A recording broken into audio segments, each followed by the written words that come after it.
everyone, welcome to our webinar today. We are so excited to have Daren Bascome and Kim Sawyer with us for our ICC webinar. Daren is the founder and creative director of Proverb, an award-winning global brand building agency that partners with innovative real estate developers, cities, countries, hotels, hospitals, and other organizations that seek to transform the built environment.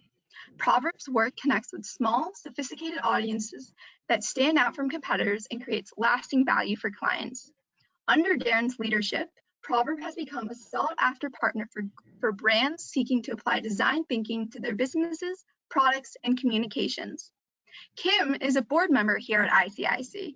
Kim founded organizations in the financial services and nonprofit sectors in the US and Europe. She created and served as CEO and general counsel of a fintech service company, which she sold to PricewaterhouseCoopers. Kim's company was recognized twice by ICIC and Fortune's list of 100 fastest growing urban businesses in America, and she was named the Woman Business Enterprise of the Year by the Center for Women in Enterprise. During her time in Portugal, Kim founded and served as the executive director of Connect Success, a not-for-profit providing Portuguese women entrepreneurs with the tools to succeed through mentorship, networking, and training programs. As a reminder, if you have any questions, please go ahead and put those in the questions box or the chat box. We will collect them and do all questions at the end. And with that, I will turn it over to Kim and Daren. Thank you, everyone. Great stuff. No, thank you for the kind words and the warm introduction. We're excited to be here. Absolutely. Yeah.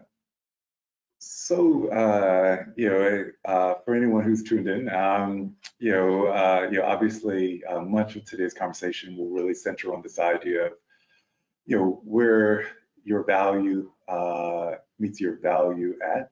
And, one thing that we're big believers of here at Proverb is that, powerful brands are always connected to purpose-driven organizations. And so, much of what we will be exploring here is really sort of how do you inject an additional sense of purpose into everything that you do. So, we're not just looking at, advertising or marketing efforts or things along those lines, but, how do you sort of really live your values on a daily basis? Next slide. So if we look at sort of what marketing has been historically, and we look at the 4 Ps, product, price, place, and promotion. Marketing is really sort of how you pull people in. It's sort of the tactics that you may deploy in order to be able to distinguish your offering. Thinking about pricing, are you a low-cost provider, or are you sort of a premium product? Are you looking to deliver in some way that is really distinct? And next slide. And as we look at sort of what marketing is becoming more of, if we look at the macro trend, that consumers are always looking for purpose-driven organizations. They really are sort of looking for their investments to be meaningful to them, and so certainly sort of looking at how you can bring your values into how you go to market, and and perhaps sort of build deeper or more substantive relationships. We look at just this example of Nike and the campaign that they launched a little over a year ago, sort of leading with Colin Kaepernick and others, and really looking at everything from the work that he was doing to promote social justice inside of the country and using his platform. I have a question, Daren, for you about that. I think one of the things I found really interesting about Colin Kaepernick and the decisions Nike had to make, because the decision to keep him on was a really controversial decision. And the fact that Nike took a risk because they had a long-standing relationship with the NFL, who they clearly were going to upset by keeping on Colin Kaepernick. But they also understood that taking that kind of risk it was really worth it in light of the particular market they were looking to gain, which was the young urban market.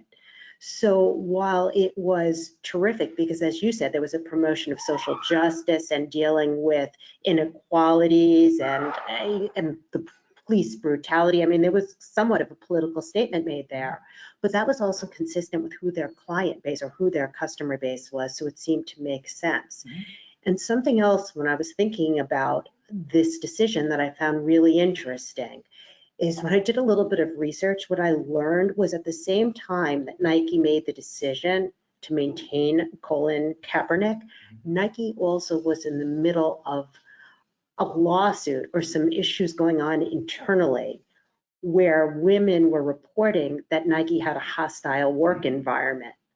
So do you think that all of this together also helped account for the decision that Nike made in terms of really demonstrating what their values were, despite other things that may be going on within the company that suggest that they may not have those values? I think absolutely, and so, your core values, aren't just something that you deploy when things are going well. They're also something that you lean on, when you're facing tough times, and I think that, being able to, sort of look at, how these things get expressed, not just through marketing, but also through, other actions, that the organization may be taking, can really lead to, some powerful results. I think that, doing things like this, isn't without risk, and, you're going to lose some people, but perhaps, the people that are with you will be with you in a much more, substantial or committed way than, if you always take the neutral position. It's so interesting because then I start thinking about the Dove commercials. And I remember growing up, Dove you associated with purity. And what that also meant is when you looked at TV and you looked at the ads, there were these perfect looking women. And Dove changed their campaign to real beauty.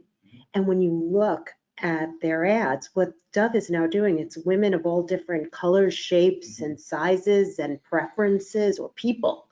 And what you look at now is that Dove seems to be celebrating the differences or the imperfections in women, which truly is real beauty. And I imagine that they've really built some loyalty in their customer base, while at the same time really taking a risk in changing direction. No, I couldn't agree with you more, and once again, an example where there's both, risk, significant opportunity, and, and in their case, it really has paid off. Absolutely. Next slide. Yeah. And so what are core values? As you think about them. I mean, when I think about core values, I think of them as the fundamental beliefs of a company. And they really serve as a baseline for the decisions that companies make, their actions, who they hire, and who they even take on as clients. Jim Collins did a study, a 6-year study, and it culminated in his book, Built to Last. And the focus on the study was determining what really made enduringly great companies. Yeah. And the finding was the largest differentiator were companies that basically had core values or guiding principles. And I think that that's key. And I think something people need to keep in mind, though, when they're thinking about core values, are that core values are not the same as goals. Your goal for your company may be that you wanted to make money, but what core values are about is how we get there, the way we want to achieve that goal. It really identifies who we are as a company and really dictates what we do when we're between decisions, what direction we go in. I mean, do you have an example, or can you think of any way in which core values have helped direct you and your business? Sure. Yeah. I would say that as much as we think about wanting to deliver exceptional results for our clients and, an exceptional, execution of strategy and design and things along those lines. That we're also wanting to create an exceptional experience, and so that really kind of led us, to really sort of think through, what is the, what's the experience on the other side of the table, and sort of how do you actually, project manage effectively, or what have you, or if we look at sort of the market that we're in right now, where there's such tightness around labor, how do you differentiate your organization as in terms of your brand as an employer, for instance, and and so certainly, core values can play a key role. These aren't things that should live in a file cabinet someplace. They really are things that want to be known and experienced and believed by anyone who's interacting with the organization. So I think if we turn to the next slide, and I agree with everything you're saying, when you talk about examples of core values, and people wonder sometimes what are core values or what are some examples. So things like balance, compassion, fairness, growth, happiness, pleasure, respect, stability, trustworthiness. These all can be core values. And what is listed on the slide, integrity, commitment, customer-centric, positive attitude, and quality were the core values that my company held and prior to selling to PwC. And what was so important, like you said, is not just having them, it's living them and letting everybody know, both internally and externally, what they are. And we would post on our conference rooms, on our cafeteria, each one was named after one of our core values. So if someone had a meeting, they were having a meeting in the integrity room, or they were having a meeting in the positive attitude room. And we would have monthly staff meetings. And at those monthly staff meetings, we would go around the table and ask everybody to provide an example of a core value that was displayed by another employee throughout that month. And essentially at the end of every monthly meeting, we would vote on anonymously what employee essentially exhibited the most core values of the company, and that person was rewarded.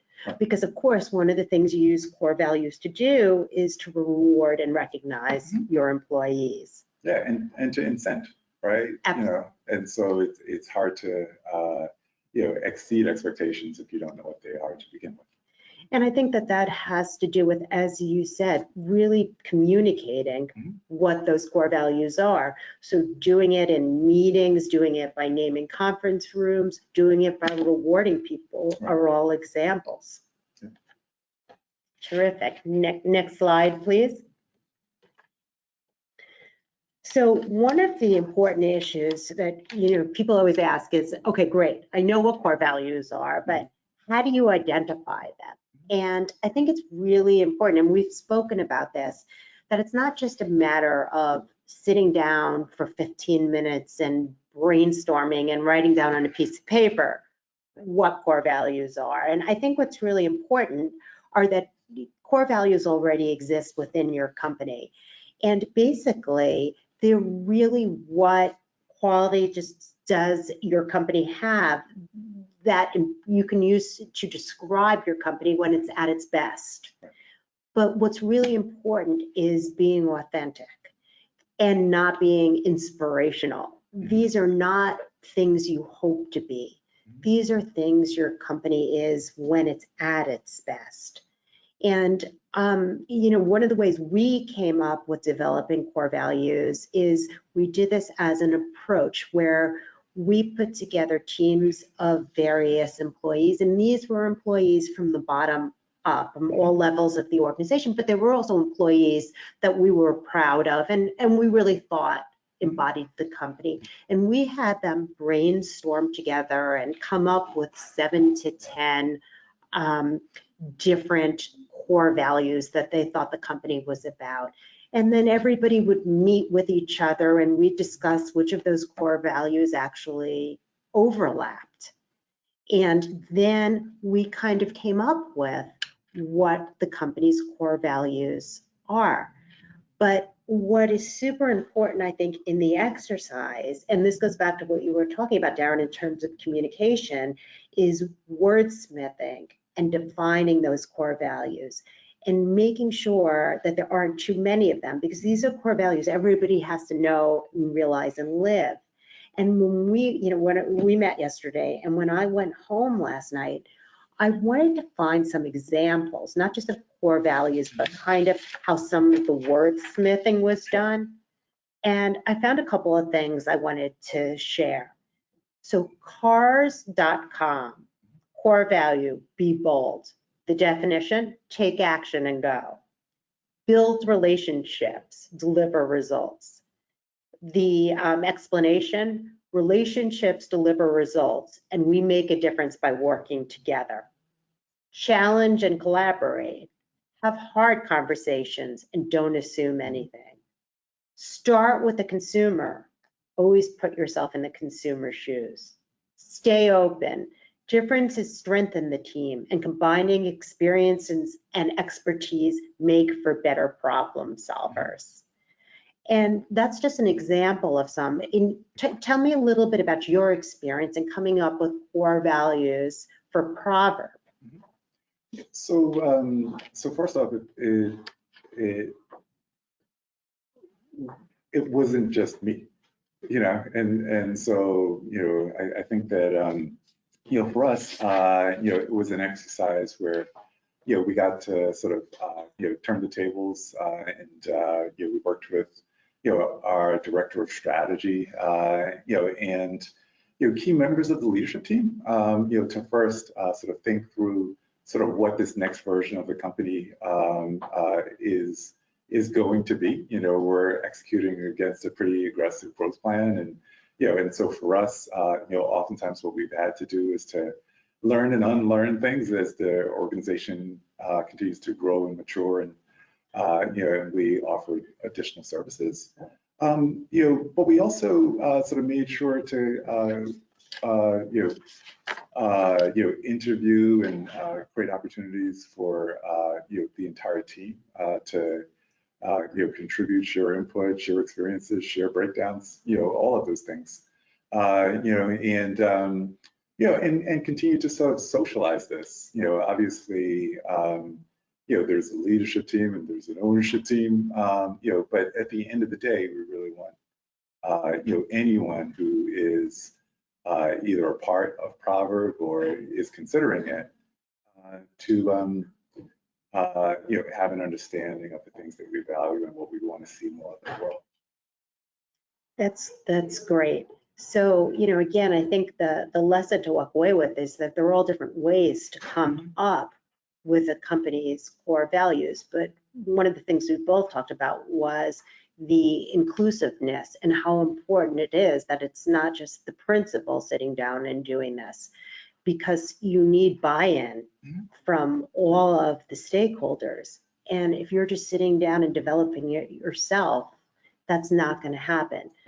One of the things I mentioned also was authenticity, and how important that it wasn't idealistic, or that they're not idealistic or aspirational, that they're really about who we are.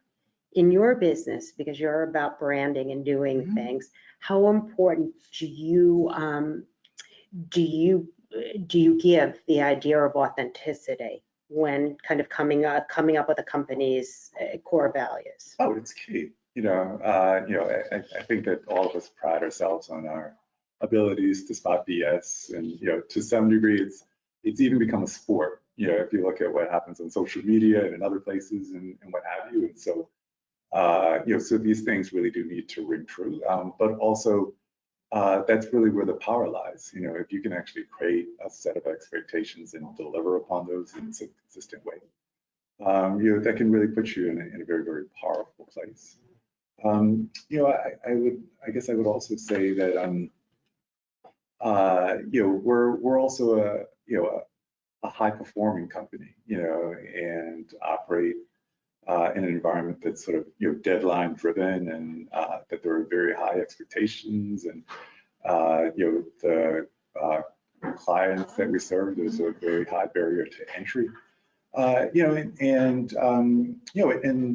For us, one of our core values really sort of centers around, how do we treat each other and treating each other well, and so it's easy to be in a pressured environment and beat up on each other, and usually that leads to distrust, and leads to how teams then break down and what have you. And so ultimately what we're trying to do is perform at this high level, and to do that in a way that increases trust, increases efficiency, and ideally also increases the quality of what we produce. You touched on something. If you can change the slide, please, next slide. You touched on something super important, which had to do with employees again. And everywhere you read articles about employee turnover being the greatest that it's ever been. And people, even with customers and clients now, so many different businesses are commoditized. So therefore, the importance of sharing those core values and making sure that everybody on board, from clients to customers, I imagine helps retention in both ends. If somebody shares your core values, I assume they're going to be much more likely not to leave the job that they're at. And by the same token, as far as clients go, one of the first things that I remember learning about business is how much less expensive it is to retain a client than try to bring in new clients. And I imagine so much of that is one of the benefits of having shared core values with all of your stakeholders. Oh, sure. And that expense, doesn't just show up, on the client side. It also shows up whenever there's attrition within your organization. People oftentimes focus on sort of the cost to acquire a new employee, but the data suggests that the costs are even greater when you lose one. And so the things that we're talking about, can have a significant impact, on the performance of your company and and the bottom line. I agree. I really think that it sets the tone for the organization of understanding the foundation and character of the business, but it also actually provides for transparency, because it provides all of your employees and the people associated with your business a defined standard to which you operate in. And that's transparency, right? Oh, absolutely. Or even just giving them the tools that they need in order to be successful. I mean, we're a, largish small agency, or a small mid-sized agency, however you choose to look at it. But for us, even just sort of wanting to ensure that everyone within the company knows how we're doing as a company, or to be able to look at a project that's being managed and try to identify sort of where the opportunities are or problem spots are, in order to be able to do that in all the ways that we define success. And so that that requires a level of trust and openness and understanding. I imagine that a lot of the people listening to this are like you are and how I was, which is a small business owner. And the idea of transparency, particularly when it comes to numbers, is a scary thing. But I can tell you how much I noticed a difference in my own company and in employee morale in the last few years of my business when we started having quarterly meetings and sharing goals, including financial goals, and where we wanted to be as a company and where we wanted to grow. And I can tell you that it was also very helpful when I actually sold my company, because along the lines of our goals were additional things that we wanted to do for our employees. And those were things that as a small business, I was unable to do. But after being acquired by a larger business, which took on my employees, we were able to do those things.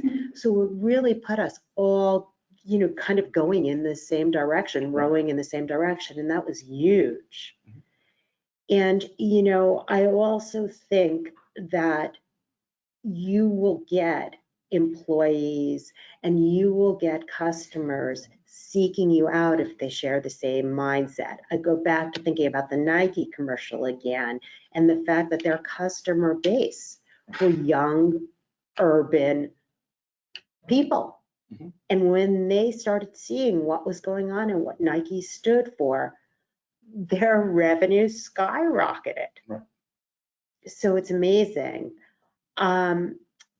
So also, have you ever been in a situation where your company's core values have helped you prioritize competing priorities? Because I imagine, again, as a small business, you're constantly in that situation. Yeah, I mean, they can really inform other strategic decisions that you make, right? And so, strategy isn't just what you say yes to, it's also what you say no to, right? And, and that can show up in all kinds of ways. We're, at a point right now, where we've been able to,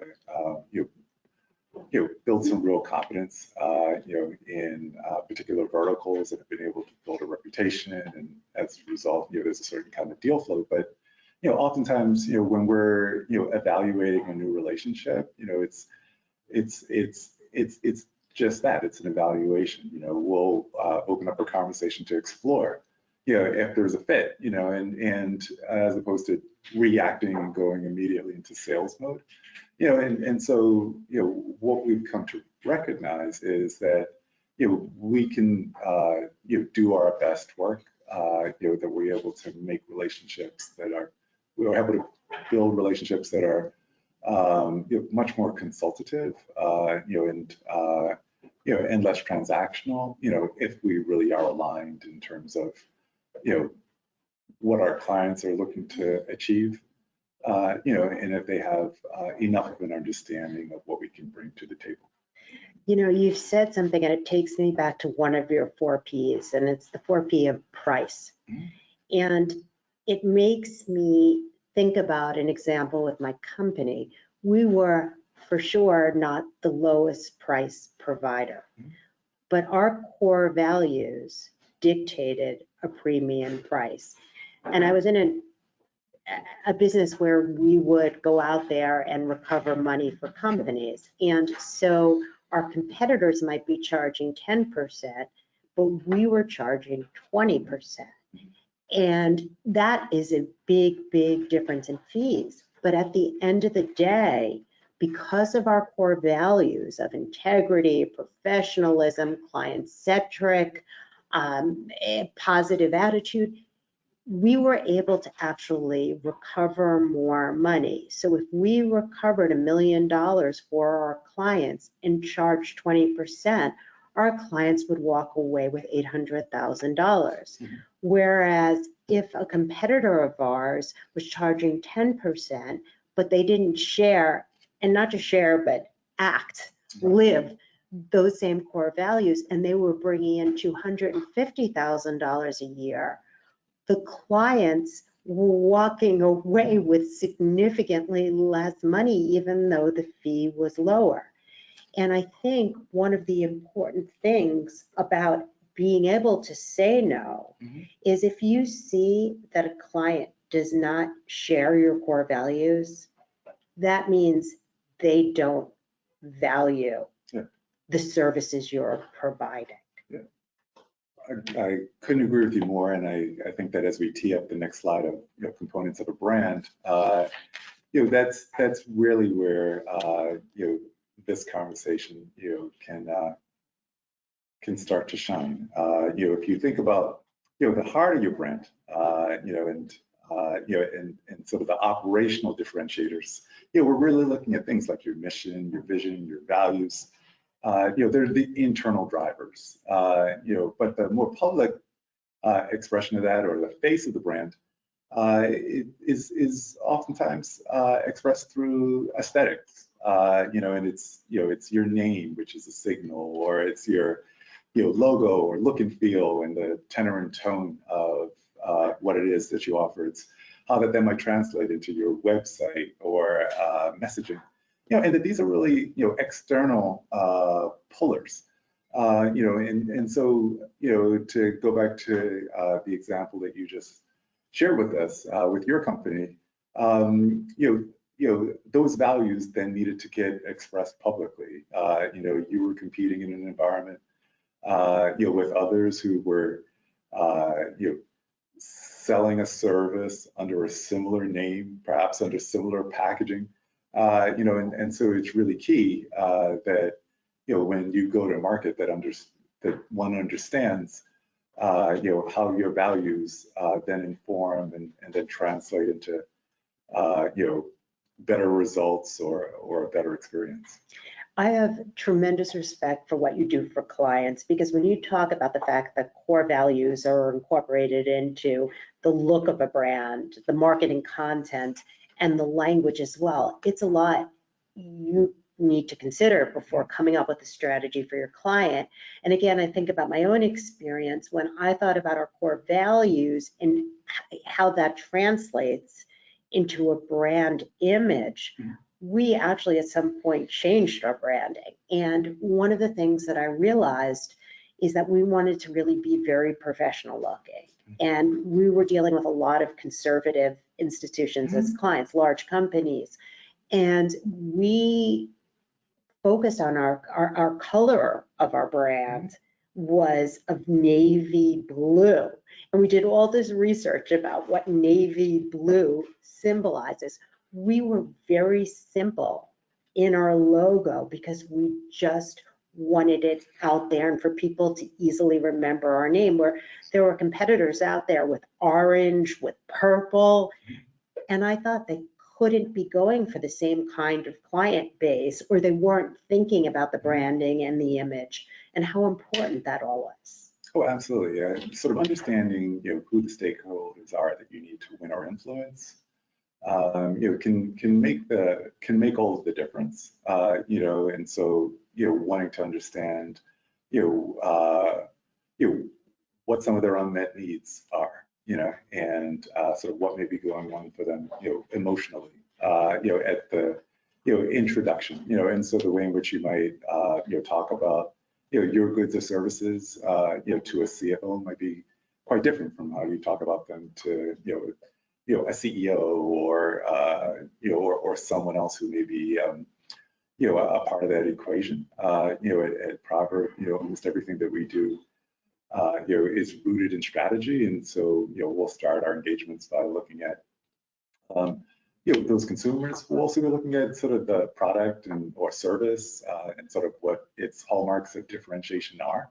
We'll look at the competitive landscape, and then lastly, we'll look at culture. And so, how does this product or service kind of, sit in this much larger environment? And for us, the combination of that is what we call a brand truth. It's really this underlying idea that isn't necessarily intended to go public, but it's really this thing that we want to try to own, when we're that maximum version of ourselves as an organization, and it can help to inform, sort of branding and marketing efforts, but it can really also help to inform, product development or organizational development, and really to answer that why that gets us out of bed in the morning.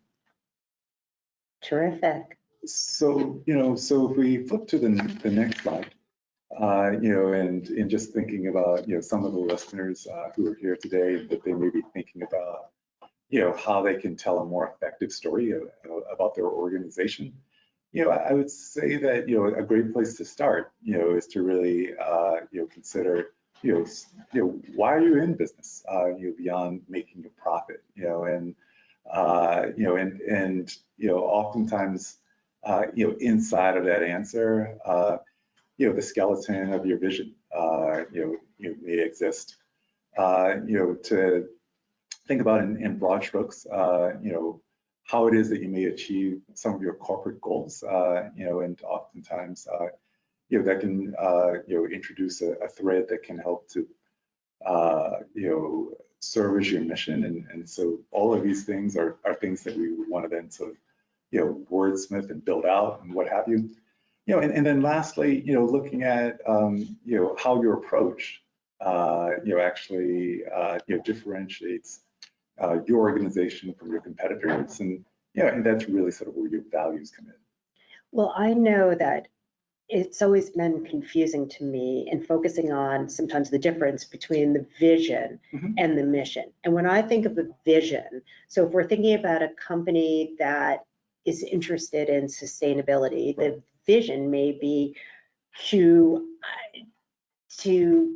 help the environment become a more sustainable Mhm. environment. It's kind of like this big Right. picture. And what happens on the other side of that? Exactly. And so is the other side of that, and the mission is how we get there. Right. And the way that we get there is by cleaning up 80% of the rivers, the plastic from the rivers which feed into the ocean. Would that kind of be That's the kind of mission? thinking. Yes, absolutely. And the core values? Talk to us a little bit how those come into play with both the vision and the mission as we talk about this. Yeah, I mean, so they're kind of the glue that keeps all of this together, right? And so they could take many different forms, but it's really both sort of looking at the ideas that are sort of driving that vision, right? And really sort of looking at the ideas that allow you to sort of build and sustain an organization. Terrific. Well, Yeah. so this has been, So we have one more slide. we do. We do. So a brand is how you control the narrative after you've left the room. Absolutely. So meaning that it's really what stays in people's minds after you're no longer having the conversation. Is that? Absolutely, yeah. And that these are things that, that you want to be thinking about, over the next, 5, 10, 15 years. Websites will come and go, advertising will come and go. In some cases, people may even come and go. But it's really about sort of how do you build a powerful narrative and a powerful brand, that really can help to sustain and drive your company. Well, it sounds like from what you're saying, the ways you may communicate the vision may change, but the vision itself needs to remain in your clients, in your customers, and your employees' mind. Absolutely. And that's when you know you've been successful in your brand management. I couldn't agree more. Terrific. Should we see if there are some questions to take? Sounds great. Awesome. Thank you both so much. That was so interesting. I know I learned a bunch as well. We actually have a lot of questions. So we'll go through as many as we have time for, but and if we don't get to your question, I'm so sorry, but we're going to do as many as we can. The first one is not a question, but somebody commented that like in the middle of the presentation, somebody said they really liked what Daren said, that strategy is not only what you say yes to, but what you also say no to. They really like that and basically said that they need to start thinking that way too. So I just wanted to highlight that, make sure everyone heard that. I think that is so important. Awesome. So the first question we have is, would you recommend hiring a consultant to help you identify core values? Or are there free tools one can access to develop new values and later strategy? So do you suggest you kind of hire an outside consultant or to handle it all internally? Sure. Do you want to talk about your experience with it? Or? So what I will tell you is when I talk about, from my experience, the way that I even really realized the importance of core values is that I had hired a consultant to implement an overall business strategy. And one of the things that I learned through the consultant was the importance of core values. We developed them internally without the help of a consultant. But quite frankly, if it wasn't for a consultant, I would never have realized how important they were. And Daren, if you want to comment from a consultant's perspective, because this is what you do. Yeah, I would just say that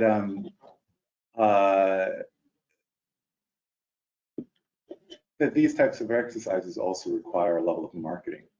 And, and so this can't just be something that you're expressing to the public. It really does need to be something that is backed up by real experiences by the people within your organization. And so oftentimes, when we're doing a rebrand, we've gotten through these core values and what have you, we'll also be looking at, tactics, so, how do these things actually come alive in a way that's meaningful to people on a daily basis?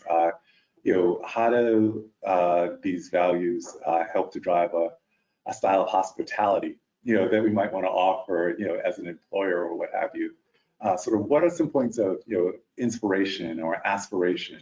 So if X organization is X in its category, how do we become more of that, or what have you? And so, the idea of sort of looking at how you can engage with the people who are in your organization today is key. If you really want to, make this kind of an exercise,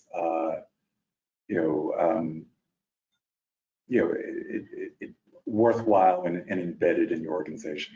But to Daren's point, I also agree that I think developing them may be an internal process, and even maybe some of the exercises that we did, like naming conference rooms and rewarding employees through different recognitions based on their core values, is something we were able to do internally.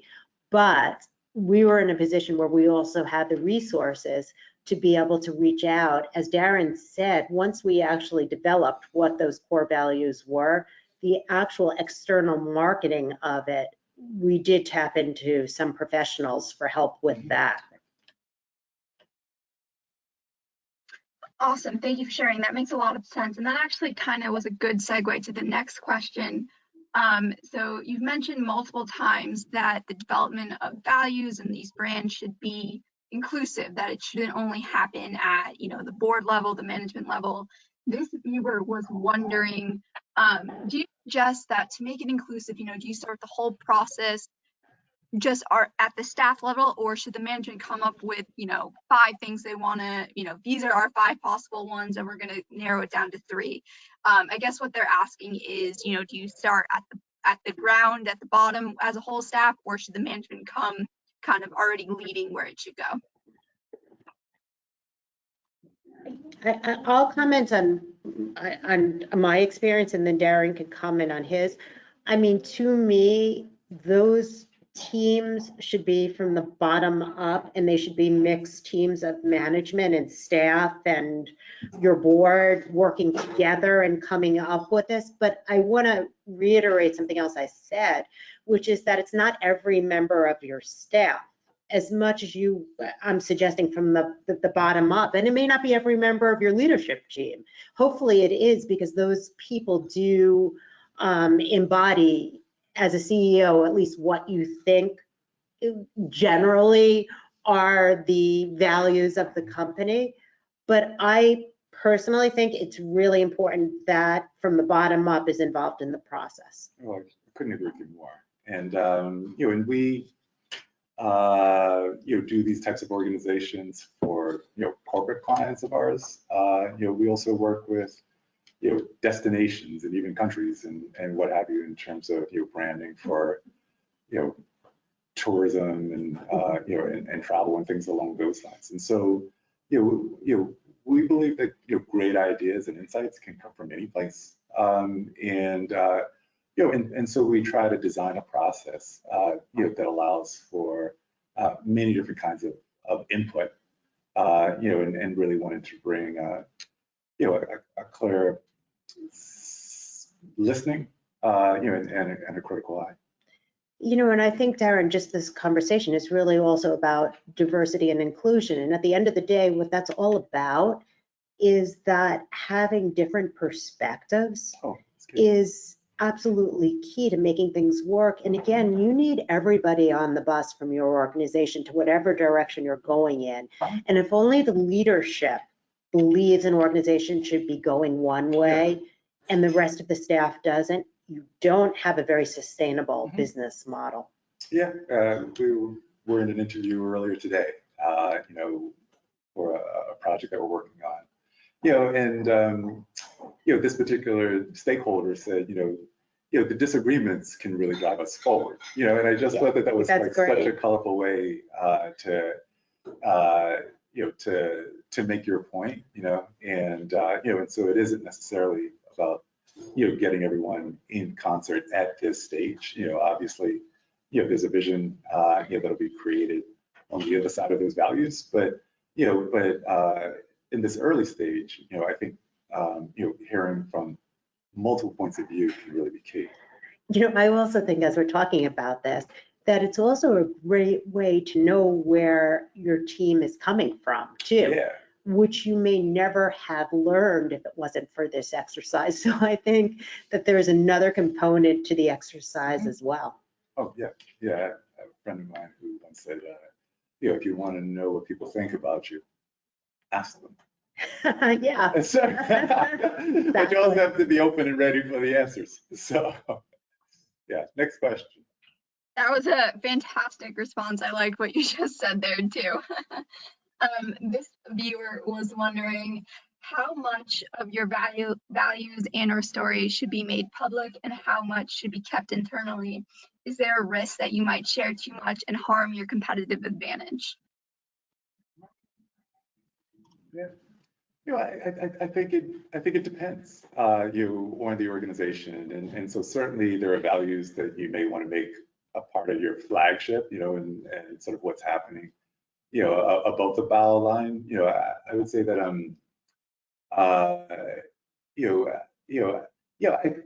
I think when these things are done well, sometimes they're tough to replicate, and so I don't know if just knowing what someone else's values are is enough to really be able to replicate their success. Yeah, I agree with Daren on that. I'm not sure if the question was more focused on the transparency of what's going on internally within the company, whether it's what the company's goals are, which are different than what the company's values are. Right.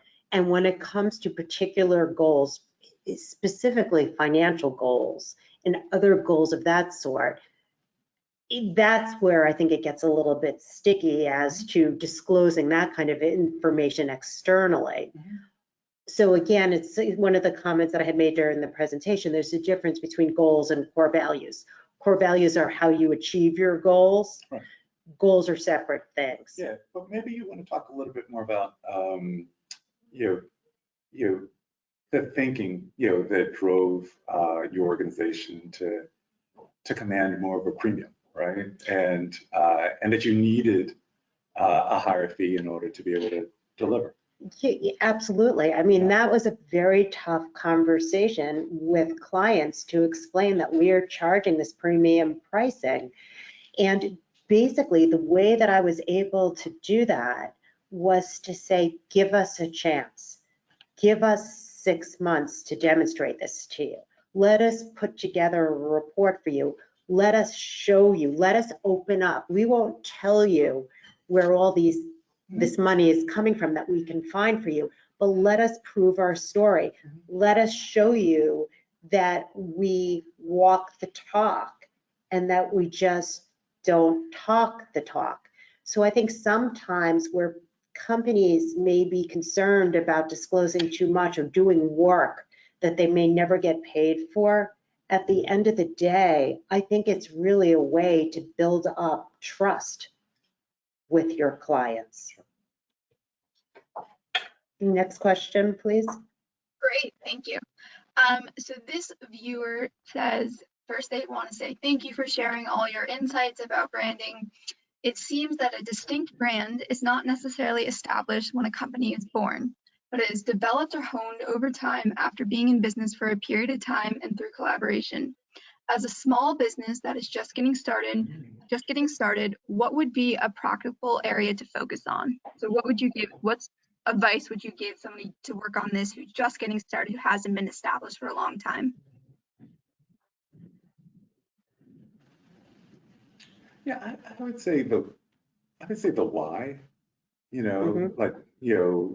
like figuring out, efficient and compelling way to talk about, the unmet need, or needs, that your company is here to address. And, I would practice that, whether that's in the mirror on a daily basis or testing it out with others, and then really figuring out how you can, create a brand image that supports that idea. And I think to Daren's point, the why we're here, but then the second part of it is to be thinking about, and this is where the core values really come in, is to how we want to get there. What is important along our road that we demonstrate to get there? Yeah, I mean, most of the time, things get simplified down to something that you could put on a bumper sticker. Particularly if that's a week or two or a month after meeting you or what have you, that there's going to be a shorthand version of, one's takeaway, and so, and so you want to play an active role in crafting that, and really ensuring that that's something that, that you're shaping. And I also think that one of the great things about doing this as a young company and starting the process there, particularly when it comes to hiring, is that you are making sure that the people you are hiring are the right people. Mhm. And that's super important. So while I absolutely agree that core values can develop and branding can develop and does further develop and morph a little bit, particularly the branding of your core values as your business grows, those fundamental core values are still there. Great. We have time for probably about 1 to 2 more questions, and then we'll go ahead and wrap up as much on time as possible, but thank you both so much. So the next question we have is, a viewer would like to know, how do I make my brand more inclusive without seeming like a bold transition without merit?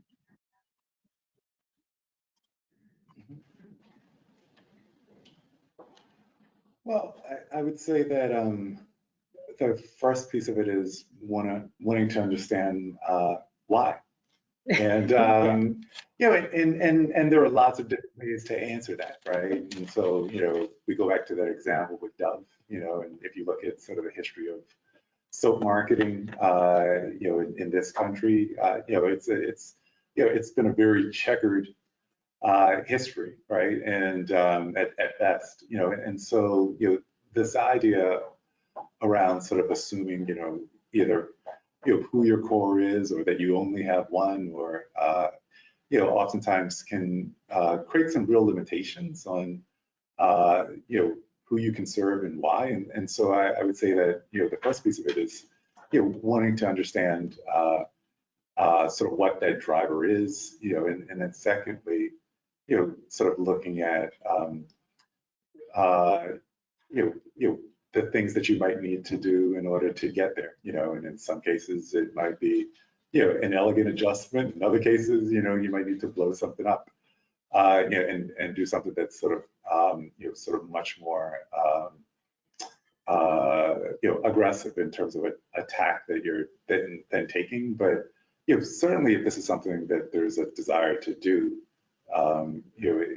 it's oftentimes, something that can be done with a fair amount of thought and planning. And I would also say to that is to make sure that if that's what you want to do, that it's truly authentic. And the reason, and the reason why I'm saying that is we obviously don't know enough about the brand or what you're talking about. But if you want to be an inclusive brand, it was like Dove did make a conscious decision not to be inclusive, and it changed that decision. You also need to think about, and maybe this is some of the why Daren's talking about, why do now want to become an inclusive brand? And what does that mean to your brand? Absolutely. Well, and also like sort of what does follow through look like? Is that an inclusive brand externally, or is that internally? Is that an inclusive brand as an employer, or is that an inclusive brand? And so it's just marketing. And what is the impact of doing that on your current customer or client base? Right. So a lot to think about. A lot to think about, but a lot of great advice there. Somebody would like to know, should our core value be a part of our logo?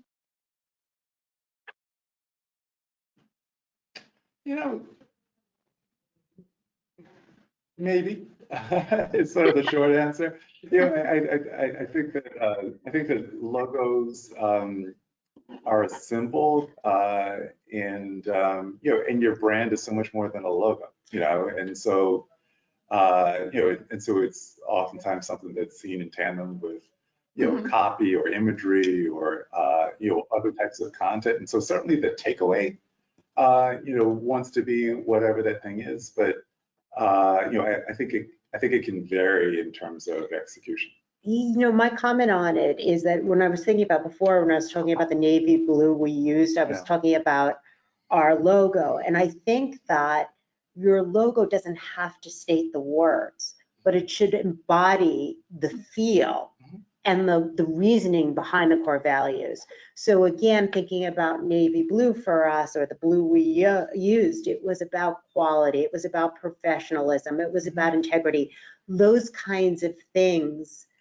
It didn't use any of those words, but they were part of the very conscious thought process in developing that logo. Yeah, that's a great point, and it kind of connects to what the question you answered a few minutes ago about the business starting up. That's a place where they can start right from the beginning, is working on making sure their logo encompasses that.